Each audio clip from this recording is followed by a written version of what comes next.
Review cakram atau disc brake dari merek TDR. Gaskan!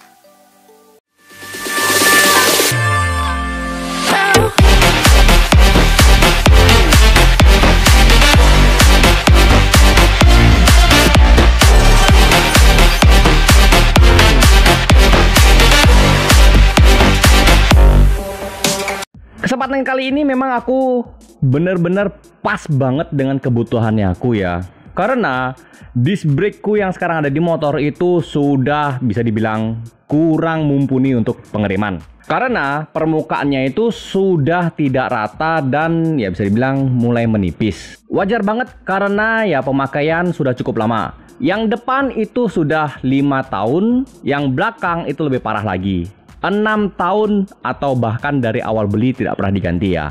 Karena yang di depan tuh aku sempat ganti sekali, mereknya yang lain, dan itu ya sudah mulai juga menipis ya, atau sudah tidak rata. Jadinya aku bakalan review disc brake atau cakram dari TDR tipe floating untuk depan dan yang belakang tipe N-spec. Ya kurang lebih seperti itu. Untuk yang depan ini aku bisa deskripsikan ya yang aku baca dari TDR. Yang pertama adalah ini bahannya dari campuran besi dan stainless. Jadinya kuat banget buat kebutuhan sehari-hari. Lalu juga dari sisi dalamnya ini dibuat dari aluminium yang kuat ya. Jadi ini benar-benar yang fungsionalnya oke banget. Lalu yang kedua adalah metodenya floating ya, atau tipe floating, dimana untuk yang floating itu untuk pengiriman jauh lebih baik karena ya untuk pelepasan panas atau peredam panasnya itu lebih baik daripada yang non floating. Ya memang dari segi harga pasti lebih mahal yang floating. Yang ketiga adalah untuk pengirimannya ini bakalan lebih stabil lagi dan handling kalian itu lebih mantap lagi. Yang keempat adalah ini layak digunakan untuk kompetisi ya, atau bisa dibilang untuk profesional racing team. Jadi kalau kalian yang punya tim balapan itu ini bisa digunakan untuk balapan.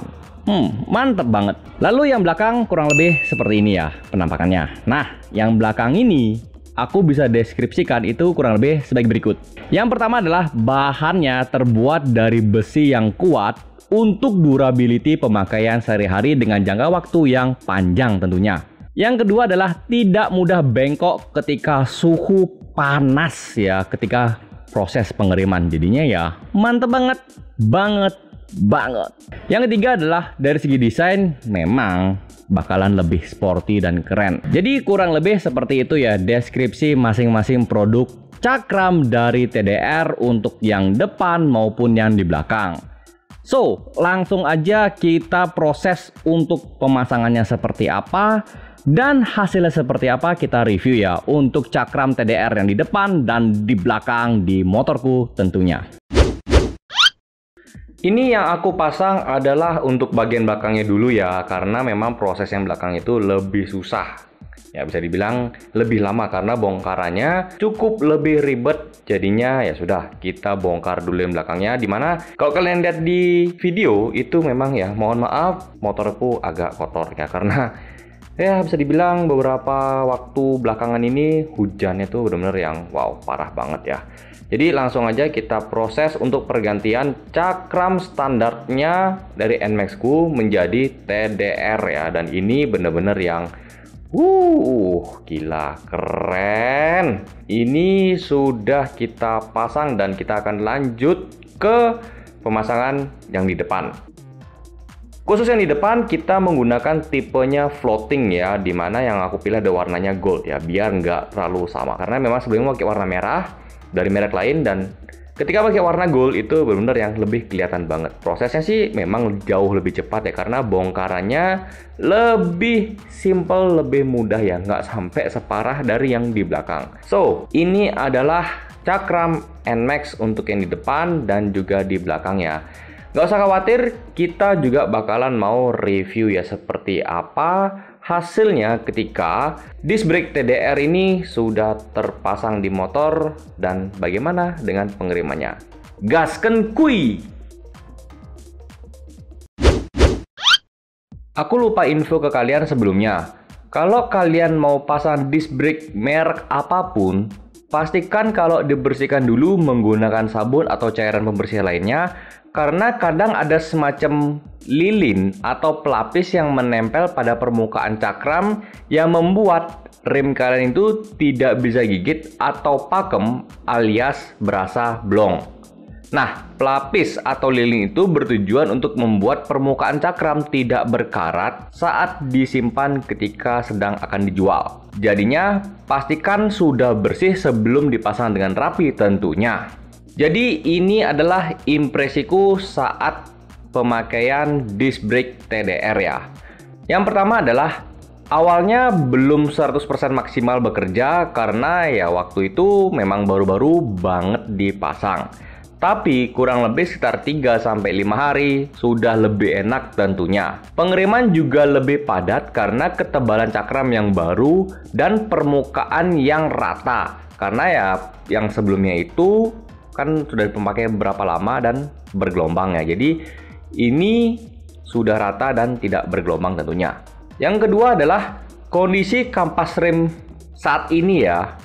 Itu kurang lebih masih 60% untuk ketebalannya, dan yang aku gunakan adalah kampas rem original dari Yamaha. Dan aku belum ada berniat untuk ganti karena pengen ngabisin dulu, yang pastinya bertujuan untuk membersihkan sisa-sisa lilin yang masih menempel. Jadi memang ada perlu waktu untuk menghilangkan lapisan tersebut. Nah, nantinya mungkin dalam 1-2-3 minggu ke depan aku bakalan ganti kampas remnya dengan yang aftermarket. Jadi ditunggu aja videonya. Yang ketiga adalah kalau masalah pakemnya sih ya, menurut aku pribadi nggak jauh beda dengan sebelumnya.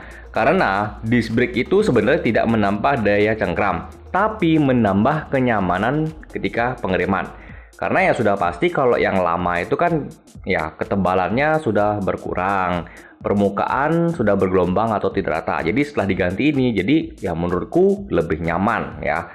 Apalagi dengan yang tipe floating untuk yang di depan itu pastinya lebih aman ya. Karena seperti yang aku bilang, kalau yang tipe floating itu lebih cepat untuk peredam panas atau menyalurkan keluar panas-panas dari pengereman motor. Yang keempat adalah kaliper yang aku gunakan juga masih standar ya. Yang sudah aku ganti hanyalah pada bagian master rim yang aku gunakan merek RPD depan dan belakang. Kemudian brake hose TDR karbon depan dan belakang juga. Lalu yang terakhir adalah disc brake TDR ya, yang depannya floating dan belakangnya non floating. Untuk kaliper akan aku ganti jika memang sudah waktunya ya. Jadi untuk sementara ini dengan 3 part yang sudah aku ganti ini sudah sangat cukup ya. Karena ya aku juga nggak ngebut-ngebut banget, jadinya dengan kaliper bawaan itu masih nyaman digunakan. Kecuali kalau nanti sudah ada yang aku minati buat aku pasang ya, aku bakalan pasang. Kurang lebih itulah impresiku ketika sudah memasang disc brake TDR ya. Jadi untuk yang berikutnya adalah kampasnya ya, nanti akan aku sharing videonya ketika sudah selesai dipasang. Sekian dulu untuk penjelasan kali ini, semoga bermanfaat buat kalian. Kalian yang tertarik mengenal channel ini lebih dalam, silakan aja langsung subscribe dan nyalakan lonceng notifikasinya. Tekan tombol like pada video ini, ketik pertanyaan atau pernyataan kalian di kolom komentar, dan share video ini ke teman-teman kalian. Terima kasih sudah nonton video ini sampai selesai. Aku Andrea Farens, izin pamit dan sampai jumpa di video aku yang lainnya. Keep safety riding and enjoy your ride.